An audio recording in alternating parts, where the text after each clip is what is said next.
That's it. Well, Thanks for joining. Thanks for joining another episode of Playing the Artist. It was a weekly show, but apparently someone was behind work. every 2 weeks now. No, it's not every 2 weeks. Is it? Every 3 weeks. I don't know. Every month. No, I was just really behind in work, so I had to make an executive decision. Yeah. Oh yeah. By the way, weekly web show about game artists, or artists of games, or games of artists, or maybe some sort of weird hybrid of game designer artist that leans more on the art side. I'm not entirely sure. But I guess that would just be a designer that just designs. But yeah, my name is Antoine, and I'm joined with Alex Kolakowski, and we try to make things and put roofs over our heads. Yeah. While doing it. The old school Nintendo guys like Miyamoto, they were artists and they were designers, but they were coders too. So they were even smarter than us. Oh yeah. But we're on that path, except for the coding real smart stuff. I might have to dabble in that. Yeah, I think you're really interested in getting a game going. Getting a game. Yeah, well, there's a video game. Yeah, there's software out there that's a lot easier. You know what I mean? Like Game Maker. People say it's an easier program to use because it has its own language. Yeah. I think I've heard of Construct. I believe it's called Construct. Yeah, I've heard of Construct as well. Yeah, it's pretty visual as well. Yeah, friendly. I need to look into that one a little bit more. It's I think if you want to make a 2D game, it's a lot more straightforward. But yeah, like wasn't I think Hyperlight Drifter was made? No, that was Game Maker. That was Game Maker? Oh, yeah. Okay. A lot of big games. Well, I wouldn't say big games, but like successful games are made on Game Maker, as long as they're 2D. But right now I'm trucking away on the 3D models. I did something kind of silly, but I'm really happy I did it. I essentially locked myself in my apartment for like 4 days. I didn't leave, and I just worked. Wow! And it worked. Like a jam session, like a jam session.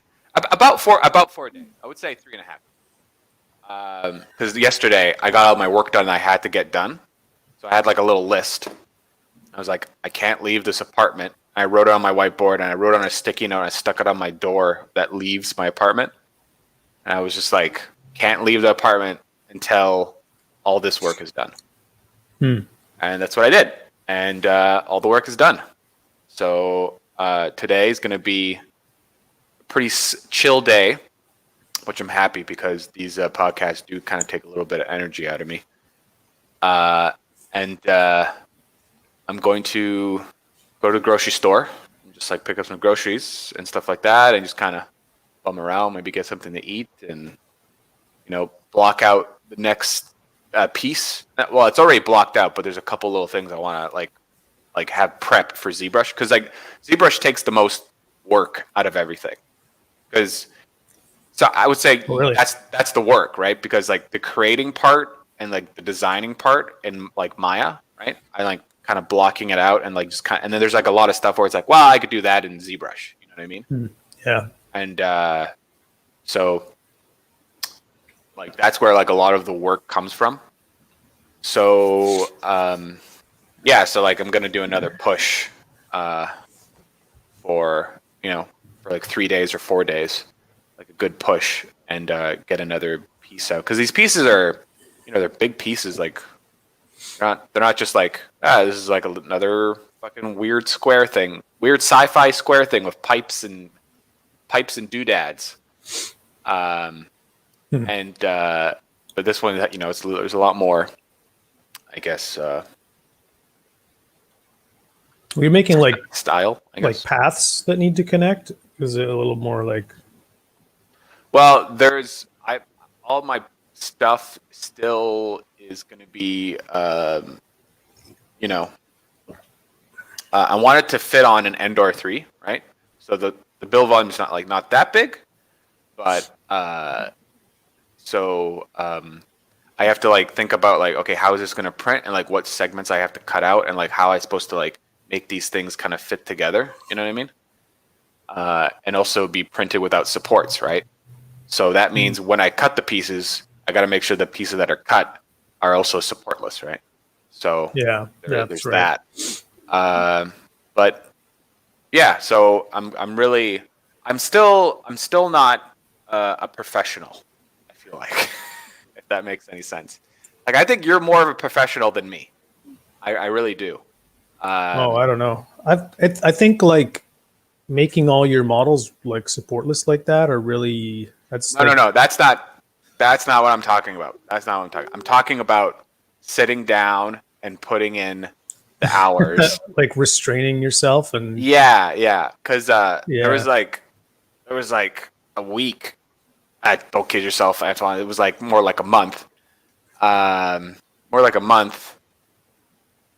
fucking blurry? Okay. There was like a month pretty much where I was like, I don't know, doing like roughly like 3 hours, 2 hours a day of work. You know what I mean? Yeah. And like that's nothing. And if you actually like sit down and do like 6 hours a day in 3 days, you get a lot done. You know what I mean? Or sometimes 8 hours. I almost buckled a couple times. I almost buckled yesterday.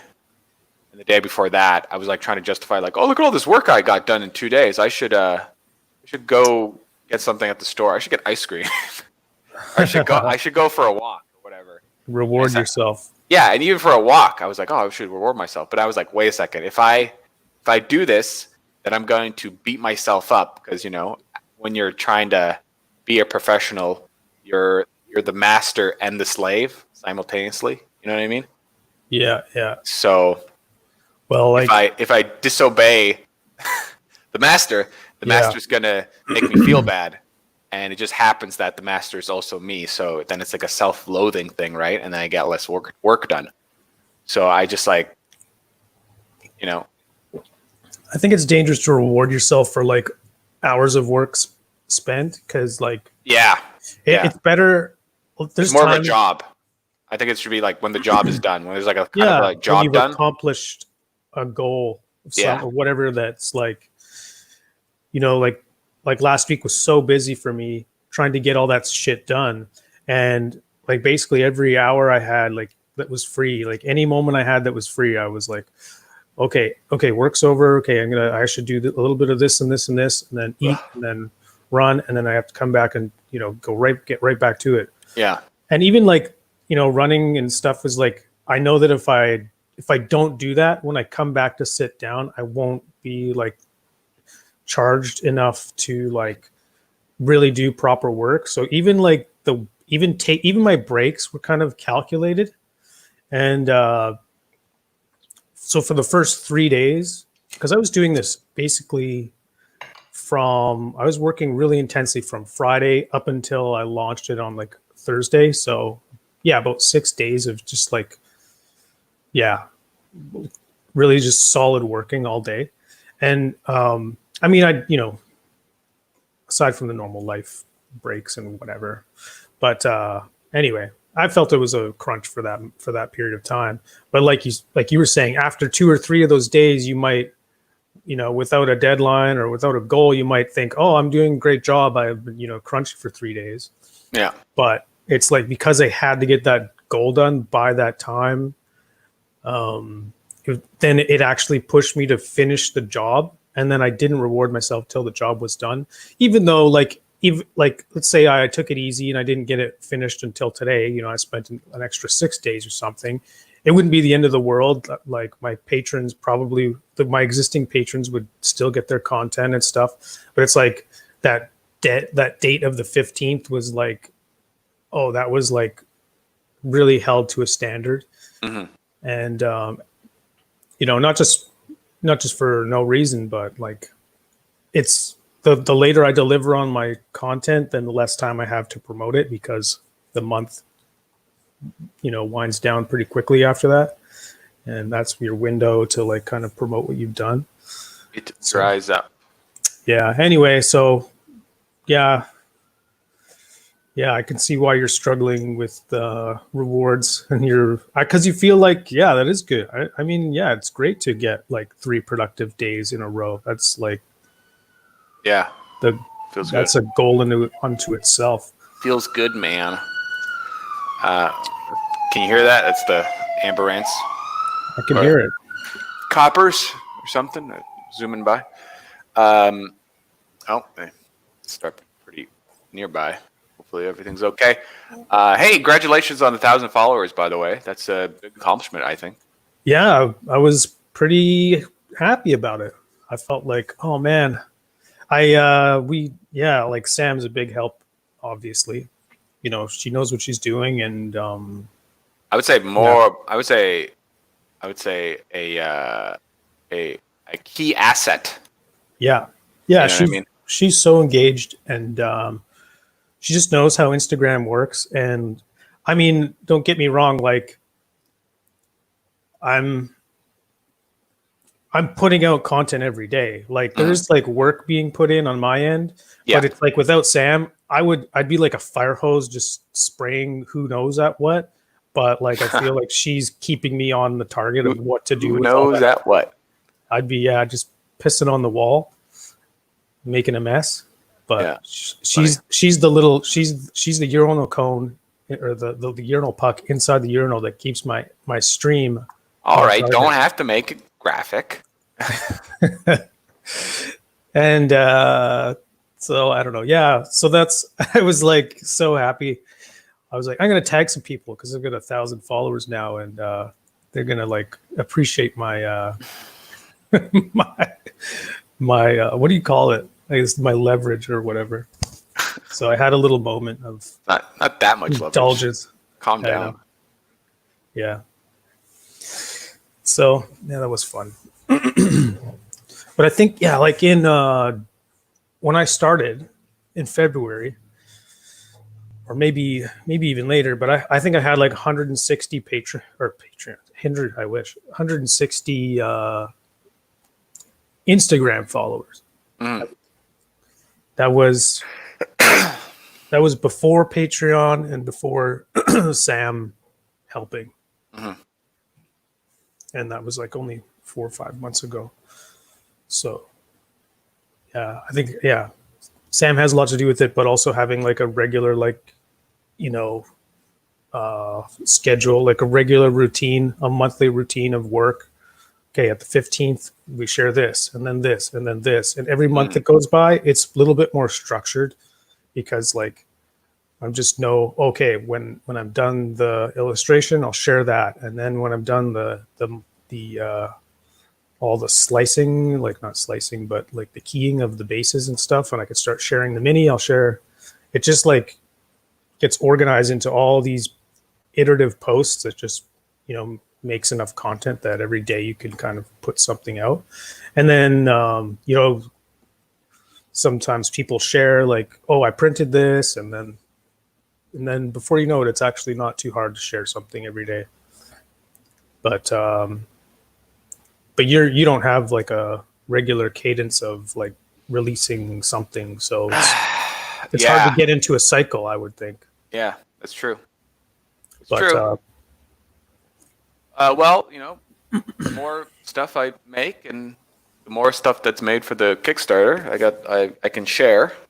So, it's kind of like it's almost like a season. It's kind of like, I guess you could say like I don't know, like a football or a baseball season or whatever. There's like a ramp up, right?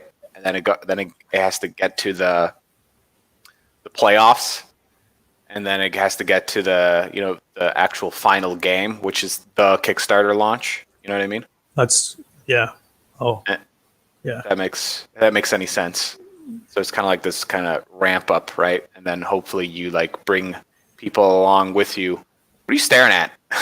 Oh, I thought I saw Sam over there, but it was just a blanket that was on the couch.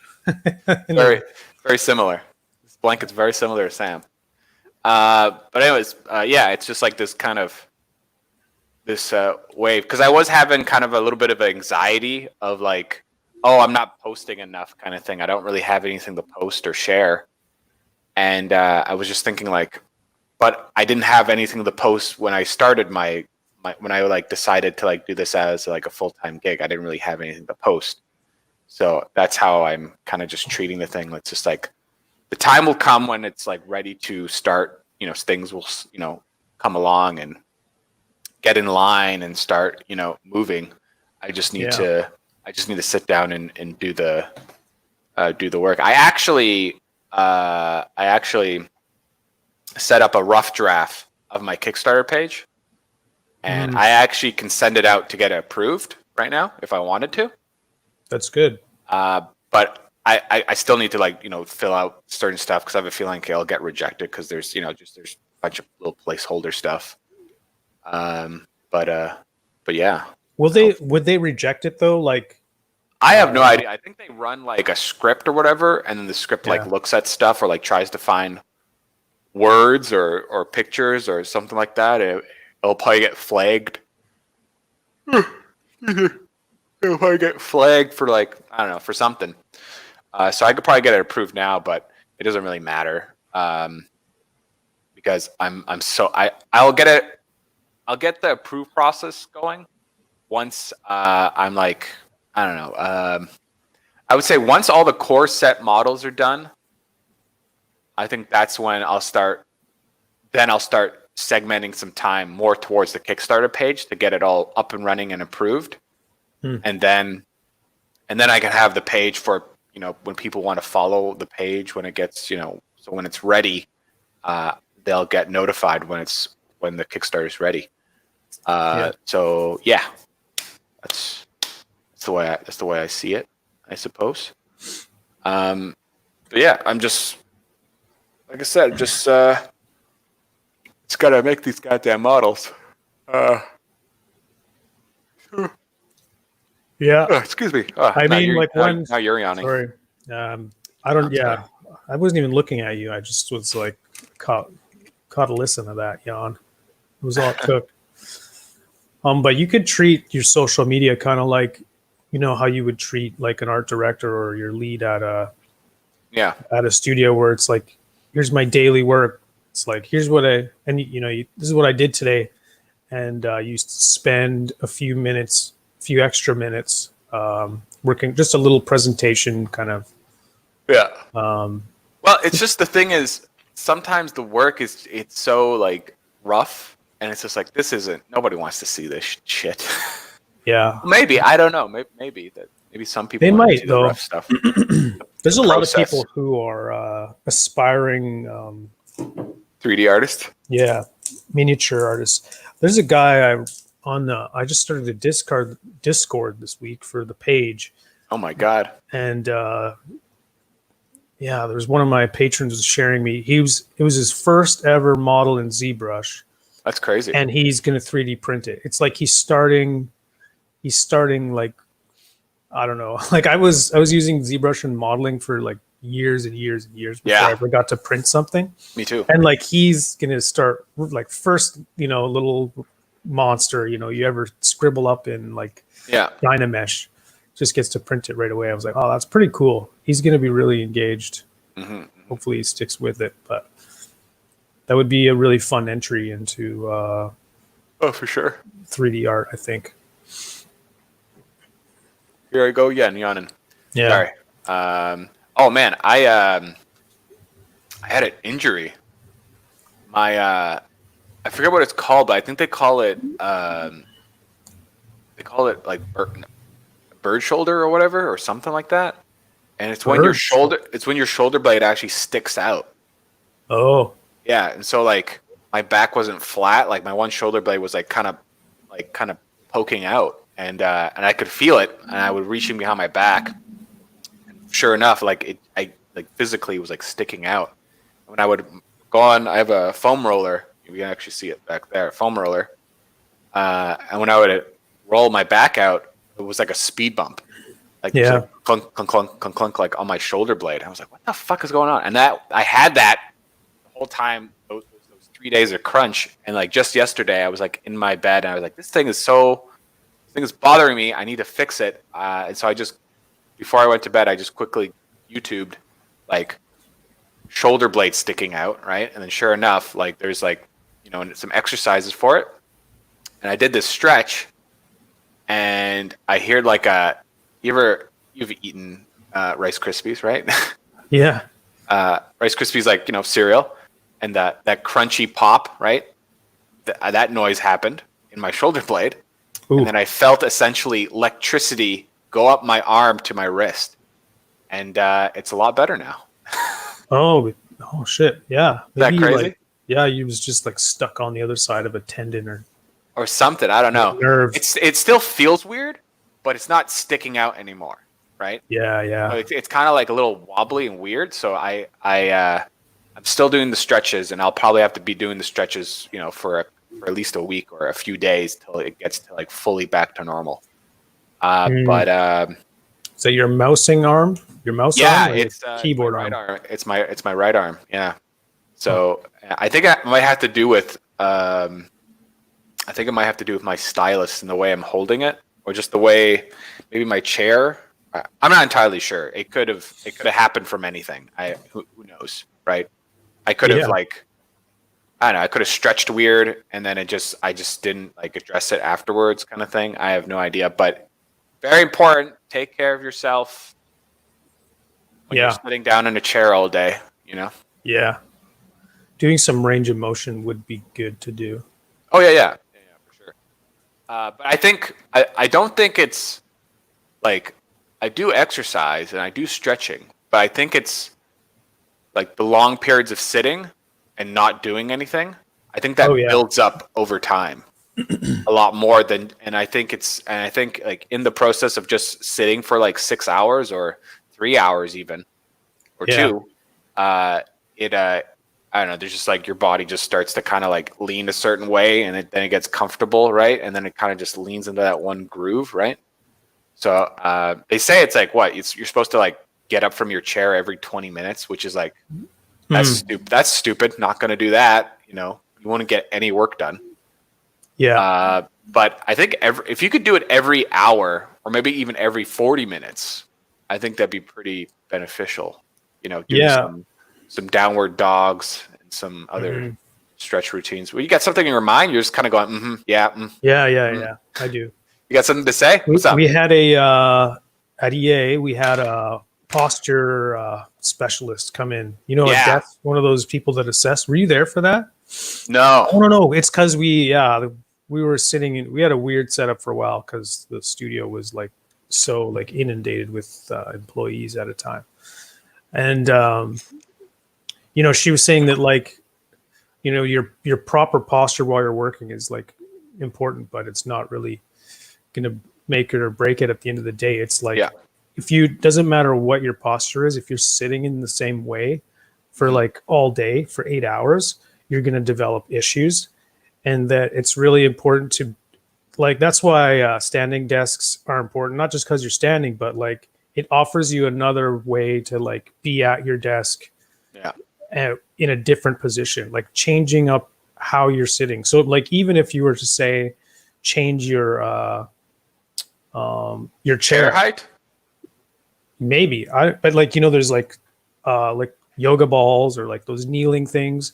If you mix it up throughout the day, you're going to do a lot to resolve these like issues that develop from just being in the same spot, because your body just like, it's in a shape, your body like tenses and tightens into that shape over time. So you got to like break it up. That's pretty much exactly what I said, but I backed it up with empirical data. Science. It's anecdotal scientific study. Yeah, dude. Standing desk would be fucking so dope, actually, especially the electronic ones with the up and down. Yeah. Oh, you're quiet. Wiggle your How am I now? That's better. Okay. I was saying like, a electronic or standing desk that has an engine in it or a motor or whatever, so it goes up and down. That'd be pretty awesome. Yep. Awesome. You just essentially need the legs, like the legs with the motors, and then you just need like a big piece of wood.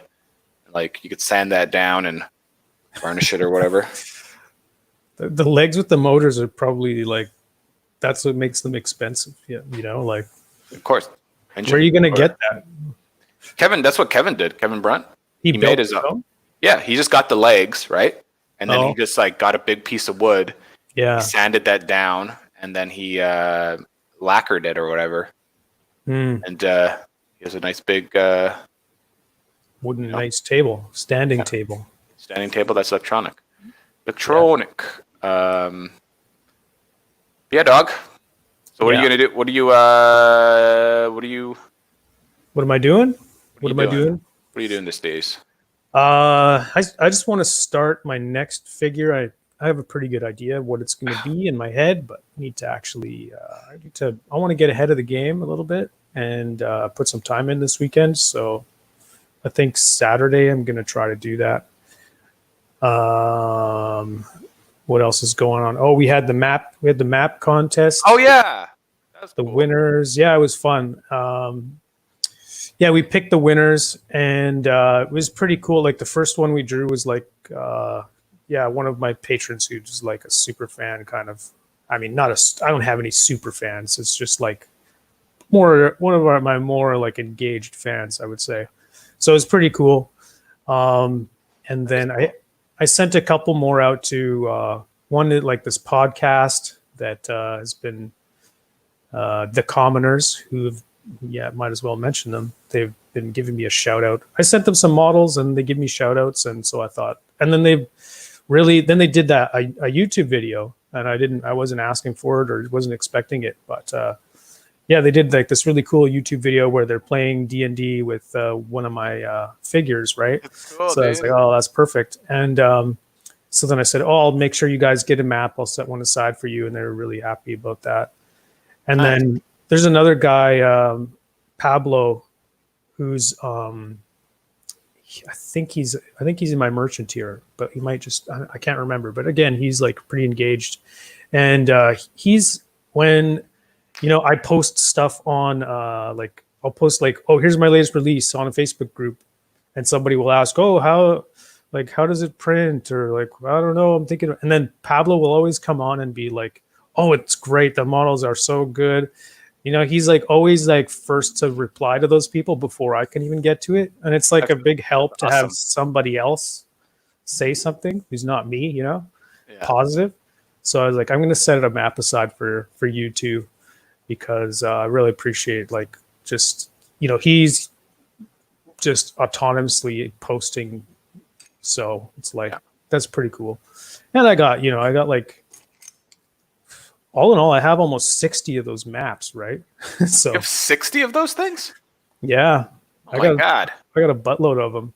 So I'm going to send out a few more. I'm going to hold on to just a couple, and then Sam's really like into wanting to like do some physical orders of stuff. So I was like, okay, well, we'll put some up on the web store. Maybe some will sell. And that can be your, you know what that is? Yeah. That's kind of like, because I would like to do that one of these days, where if like maybe one of these days I can make a physical product. You know what I mean? Where if it was some sort of physical dungeon set or a physical character or a bust. I've been thinking about busts a lot lately. It just would give me an excuse to do some character modeling, some like faces or whatever. What are you snickering about? What's going on? No, you've been thinking about busts a lot lately. Busts. Busts. Stop it. Stop. No, stop. Go ahead. Keep going. I hate you. I hate you. I just think I don't know. It's just like another element of just like giving something cool that you made, and it's in a physical form, and 3D printing turns into a physical form, but it's I don't know. It's just a different thing that I would like to try out, right? And and I think the smallest, it's good to do a small version of that, like what you're doing, like you just said, these mats, right? Mm-hmm. Let's say you have, let's say at the end of you giving out some more or doing other draws or whatever, you have 50. right? Like that's a nice small number, and they're fairly small. You can wrap them up in like a tube and ship them out, right? So and then like you're probably going to get some issues, right? So then that will like kind of prepare you, right, on a small scale, so it's not like a crazy thing. You're not losing a bunch of money. Shipping is so annoying. It's not cheap, and it's like because of COVID right now. Oh yeah, I think it's really delayed shipping all around. Like, oh yeah, for sure. Yeah, it's delayed shipping, and also shipping has gone up because people are buying stuff online, right? They're not leaving their places; they're buying stuff online, right? So yeah, that's right. So the system. I saw this report. Yeah, I saw this report in Canada. They were saying, I think it was like last month. They were saying the amount of packages that were coming in was like essentially Christmas. Oh wow, it's like Christmas all the time now. Yeah, it was like Christmas. Makes sense. All day, every day. Let's hire more people. Yeah. That's cool. Yeah, I totally agree with that sentiment of like giving that a go in the future. Some people are making a lot of money on Etsy selling just like 3D printed stuff. If you can catch a wave. Yeah, those people have a room with like 80 printers, right? Mm-hmm. And that's what they do. Some of them, yeah. They're like even just like not even resin. Like people are making money selling like Animal Crossing, just like FDM, whatever. Yeah. Gizmos, just themed any kind of like a holder of this or that. Yeah, well, it's the internet, right? It's you're infinitely reach. Your net can be casted just as far as you can see. You know what I mean? Even farther, actually. Yeah. So. Yeah. Yeah, dude. I do that. Yeah, I've been writing more. Oh, good. I think that's really good for a person to write, and not a lot of people ever write. Yeah, I'm not really good at it, but what I do is I try to think about what I'm going to write, and then I'll say it in my phone, right? Yeah. And then I'll spell it out right properly, correctly. Yeah. And then I just write it out and make sure that everything's spelled correctly. Because like I like to go back to those things and try to reread it, right? And make sure I can understand it, right? Well, you like to read a lot, I try. I've been reading a lot more too.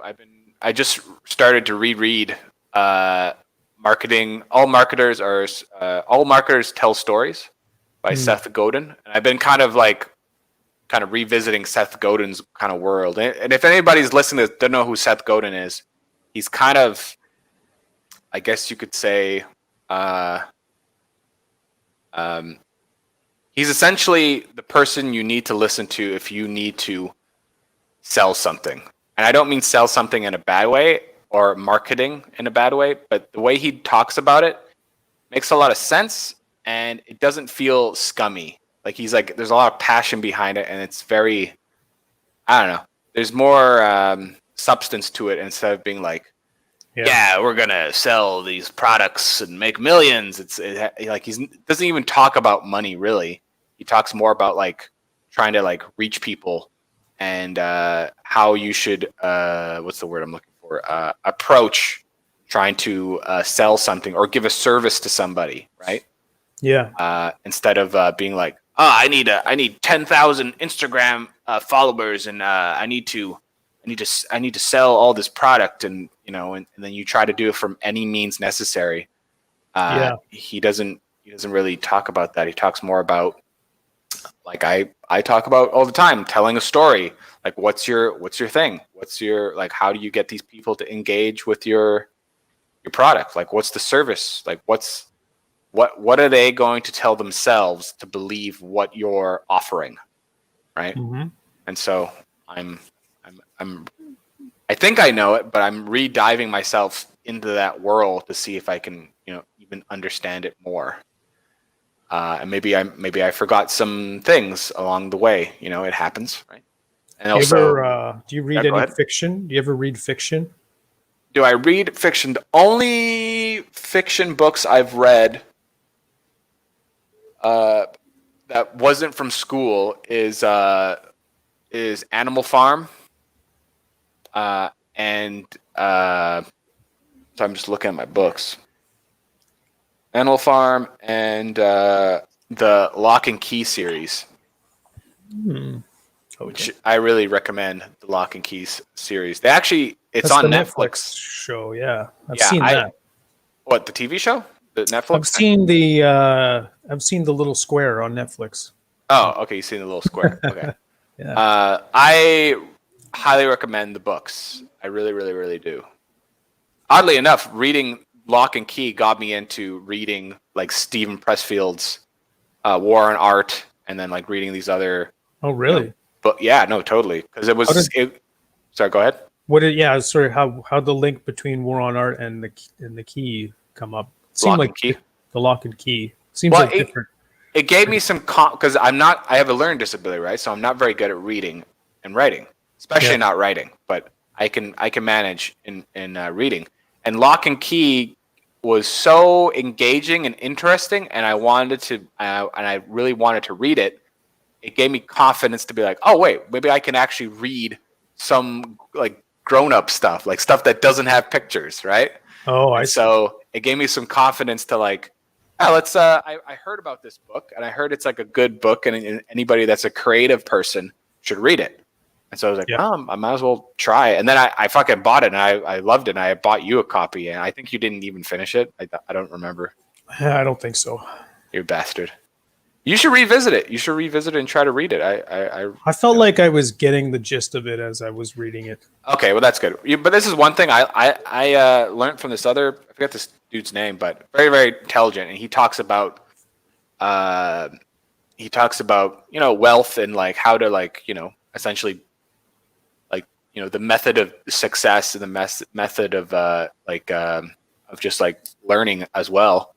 And he was saying like you don't have to have you don't have to buy a new book every time to try to like inspire yourself or self-help or whatever kind of thing, or like try to find knowledge. Like there's plenty of books that are really good and you could just keep reading those. And also once you get the gist of it, you can put it down and read something else, or don't pick it up again for a while. You know what I mean? Because you got work to do, right?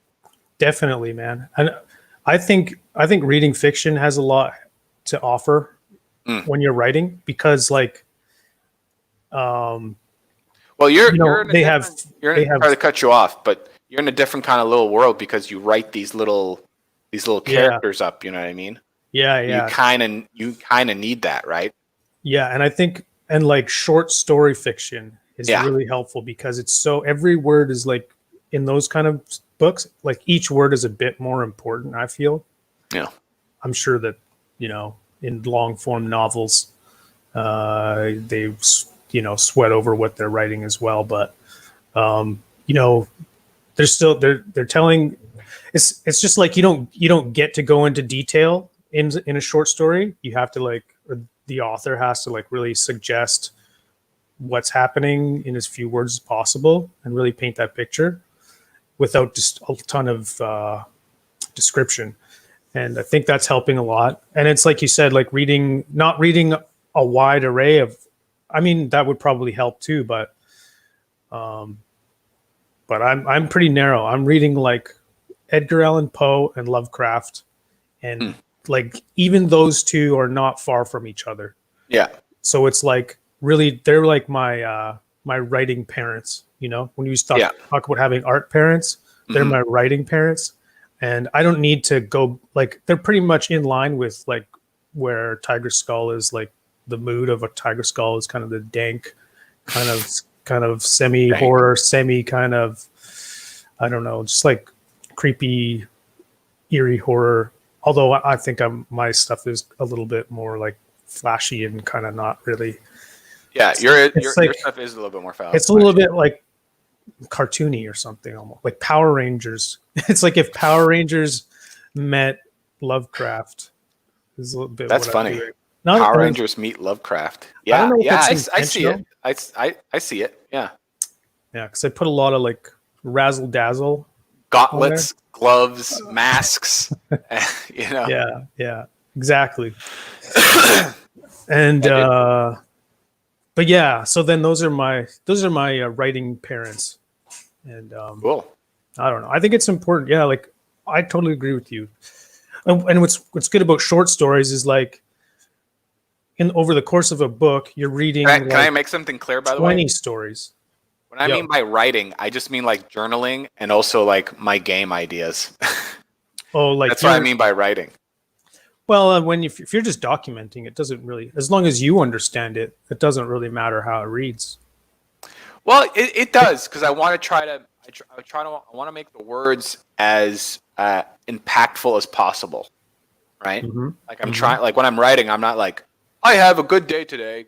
It was good. I ate a sandwich. You know what I mean? I don't want that. Like I'm trying to like write down things where it's like, ooh, I just thought about this thing and I want it to be more concrete in my mind. So, or like I just learned about this thing and so I write down a version of that.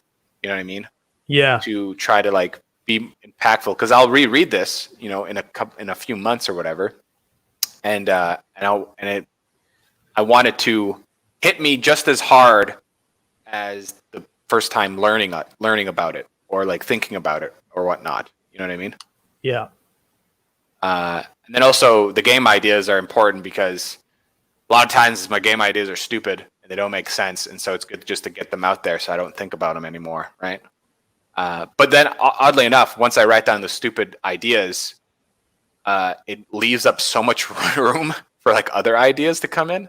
So that's good too, right? Because then you don't start, you don't waste your time on something that you thought was clever or unique or whatever. Also, I'm really done with the idea of like trying to be unique.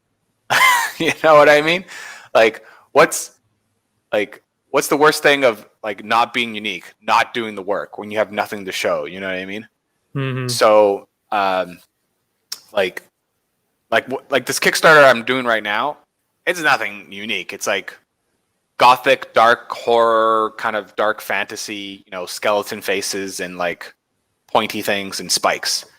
It's been done a gazillion times. It's been done the dawn of time. It's been done in like the oldest fairy tale books, you know what I mean? Where it's like, bad looking things. Yeah. But I'm still like doing it and then putting my own kind of feeling on it, and also putting my own skill level on it as well. You know what I mean? And then, and hopefully from that, you know, something new arises, which, you know, it is something new because it's, you know, it's me making it. I'm making different things. But I'm not worrying about, you know, is this thing unique? Because chances are it's probably not. And that's the same thing when I'm writing down my game ideas and stuff like that for like card games. It's like, I remember one time I had a card game idea and I ran it past a friend. Fuck it, I'll say it. I ran it past Kevin Brunt and he shot it down. And it wasn't anything really unique, but just the fact that he was really like poo-pooing it. He's like, oh, that's just like that game. Or like, that's just that game or whatever. Yeah. And I heard that over and over again. It's like, who gives a fuck? Maybe it's just a little different, right? You know, maybe it's just a little different and maybe people might like it, or maybe it might be fun. You know what I mean? Yeah. And this whole idea of like, it has to be unique or it's just like the stupid thing. How many different versions of werewolf have you seen? Yeah, a buttload. Yeah, you know what I mean? And it might have like a little twist or themed differently and all that, you know, that kind of thing. It's like, that's cool too, right? Imagine if I made a different version of werewolf with a couple different mechanics or whatever, that I could say that I made a card game, right? And then might be so like, oh, it's just fucking werewolf with a different mechanics. Like, yeah, but you didn't do it and I did it, so go fuck yourself. You know what I mean? Like, I'm doing shit. Get out of my face. I'm doing stuff. You know? Yeah. Yeah. Again, like Minecraft, somebody could have said when he started that game, like, "Oh, you mean like Lego? That's just Lego, bro." Yeah, it's exactly. like 3D Legos. Or Terraria. Yeah, Terraria. You know what I mean? That's like a 2D version of like Minecraft, right? It isn't. It's very different. It's themed a lot different. But a lot of people were probably like, "Oh, this is just 2D Minecraft." It's like, fuck off. It's mine. I'm making something sure it has a Yeah. building, it has a building thing, but Yeah. it's different. Or like Farmville. There's Farmville, right? And then there's Harvest Moon, and then there's sorry, I shouldn't talk about Farmville. Stardew Valley. Stardew Valley. Yeah. You know what I mean? Like the guy that made Stardew Valley. Like imagine if someone was like, "Oh, this is just Harvest Moon." Harvest Moon." And it's just like, and then he just stopped. You know what I mean? It's like, no, he had those elements, and then he put his other elements that he wanted to put in. Yeah. And now he sold 10 million copies. So, and a lot of people really love it too. Yeah, people do. People fucking lost their goddamn fucking mind. Yeah, dude. Yeah, I agree. But what's the other side of that? Like, what are some projects that are really derivative that? Well, it depends where it comes from, though. You know what I mean? It bothers me in music when I hear a music like a song that's like the song. It's like the song is. I hear this all the time on the radio. It's like it's sampling an older song, and it's not really adding much aside from, kind of just breaking up the rhythm of the previous song. But everything that's interesting about it is from like the hooks of the original song that it's sampling. And I'm just like, well, here I'll give a counter. Bothered by that? I'll give a counter argument to that. So there's this rapper I really enjoy, and just talking about it, I'll probably listen to some of his work today. He's called MF Doom, and MF Doom is renowned for taking samples of like TV, movies, or commercials and stuff like that. You know what I mean? And he puts it in his music, and the place where it's coming from, it's coming from a place of just like pure creation. You know what I mean? He's like really trying to like make this story, make this thing. You know what I mean? And it's very unique, and it's very strange. And MF Doom is not for everybody, but I really enjoy his work. I think it really comes down to like where it's coming from.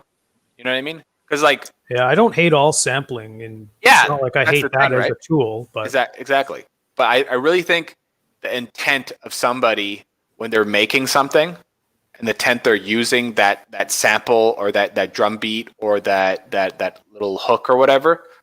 I think that it sounds kind of a little bit woo-woo, like art and shit, but it is though, because if someone's kind of like I had an example here. I don't want to shit on EA. I might have to shit on EA. I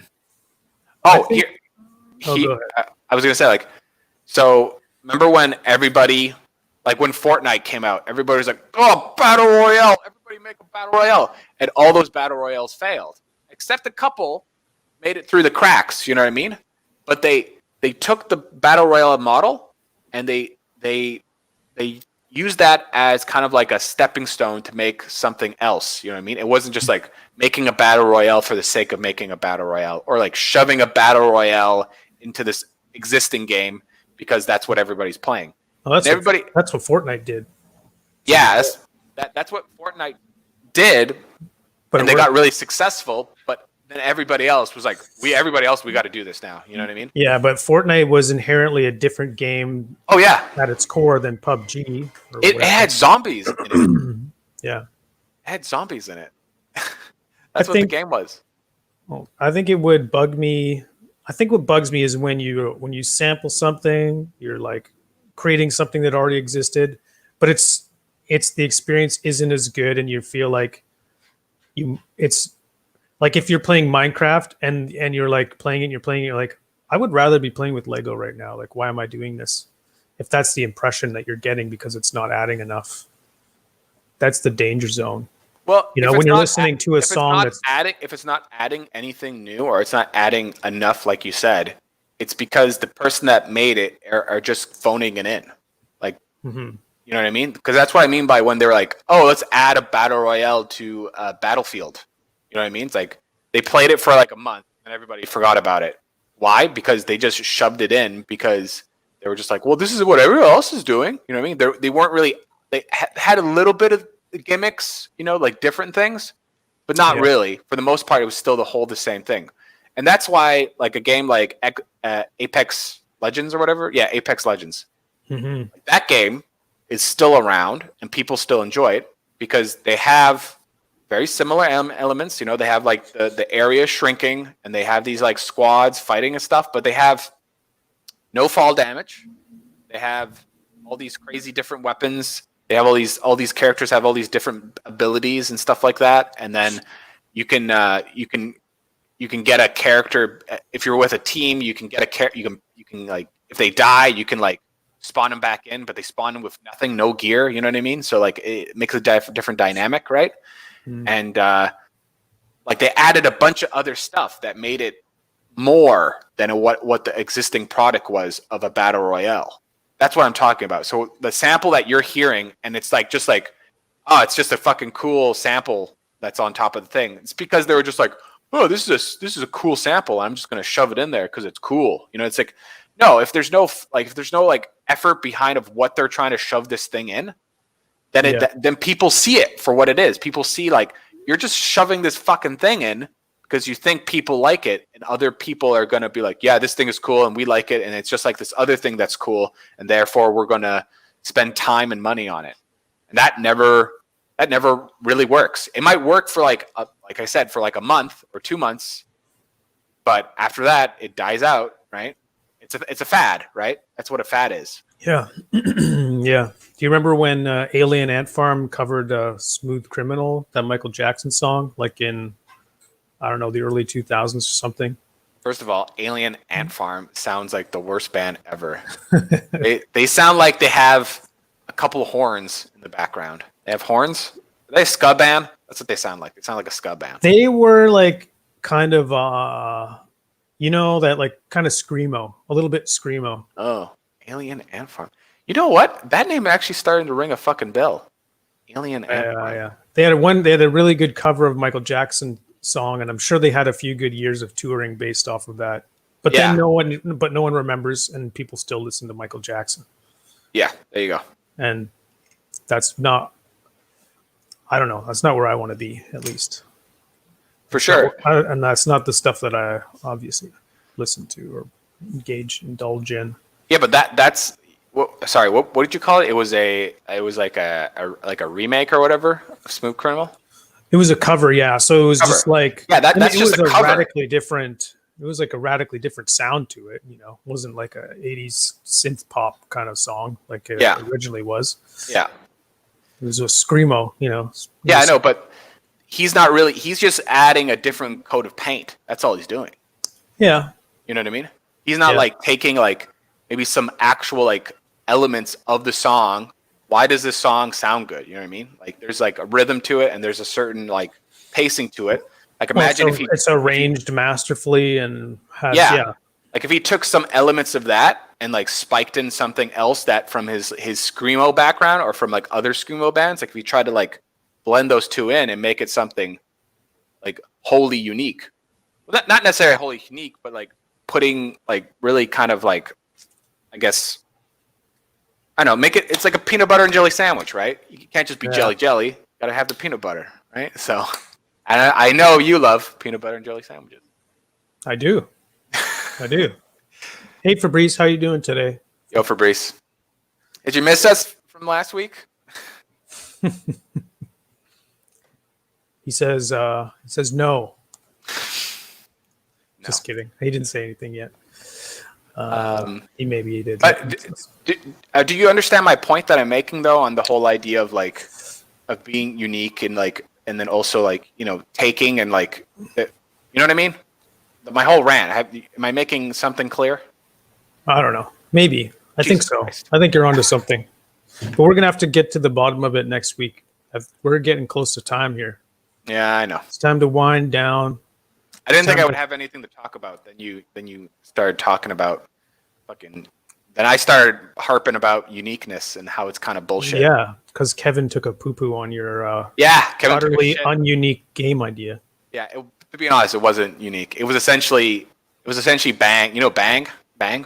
Or yeah. The card game. Essentially that, but it was kind of revolved more around medieval assassinations. That's all it was. I feel like you can make that work though. You know? Yeah, and I had some other ideas, like different other card ideas and stuff like that. But it is what it is. It is what it is. Look at Pathfinder. look how successful Pathfinder is, and all yeah. it is a derivative of D&D 3.5 rules. Then they branched off. There you go. And now there's Pathfinder 2, and they're going off and doing their own thing. They're just keeping it alive, man. And it's not terribly innovative, but it's like, I'm going to take what was there and try to perfect it and, enhance it and move it forward. So, and it's doing well, I would say. There you go. So Anywho, the conclusion is Kevin Brunt's a bad person. That's the conclusion.